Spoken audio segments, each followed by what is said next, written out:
High আমি Reshma. Welcome back to my channel the Reshma verse. আজ বানাচ্ছিলাম নিমকি ভাজা। তো দেখো, প্রথমে ময়দা নিলাম, তারপরে পরিমাণ মতো নুন, সামান্য চিনি, স্বাদ অনুযায়ী যে যেমন খাবে। তারপরে দিয়েছিলাম কালো জিরে। আমি কালো জিরেটা একটু বেশি দিয়েছি, কারণ আমাকে ভালো লাগে কালো জিরে খেতে। তারপরে দিয়েছিলাম রিফাইন্ড অয়েল। তো তারপরে সামান্য বেকিং সোডা দিলাম। তো সব মিশ্রণগুলোকে মাখিয়ে নেব।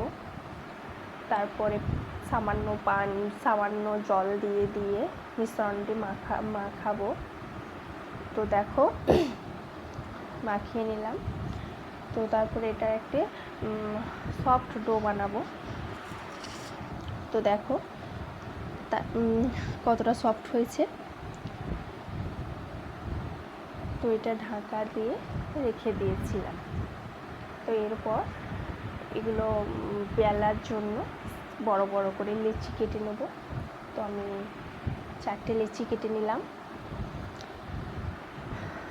দিয়ে এটা বেলার জন্য রাউন্ড শেপ করে নিলাম। তো এরপরে দেখো বেলছি। তো আমি এটা বানাতে আমার সন্ধে হয়ে গেছিলো, তাই একটু হয়তো প্রবলেম হবে। তো দেখো, তো আমি বেলে নিলাম, পাতলা করে বেলে নেব। এরপর ছুরির সাহায্যে ছোট ছোট করে কেটে নেব, যে যেমন শেপ দেবে। আমি কিছুটা খাস্তার মতন করেছিলাম, দেখো ছোট ছোট করেছিলাম, যে যেমন করবে। তো এরপরে সব বেলে নিয়ে একটি পাত্র নিলাম। তো এরপর কড়াইতে রিফাইন্ড অয়েল দিয়ে অয়েলটি গরম হওয়া পর্যন্ত ওয়েট করে খাস্তাগুলো দেবো, নিমকি দিয়ে নেড়ে চেড়ে লাল লাল করে ভেজে নেব।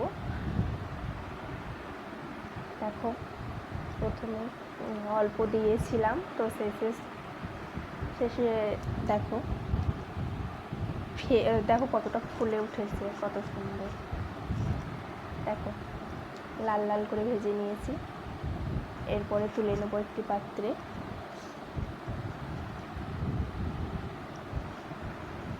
দেখো খেতেও সুন্দর হয়েছিল, ক্রিস্পি হয়েছিল।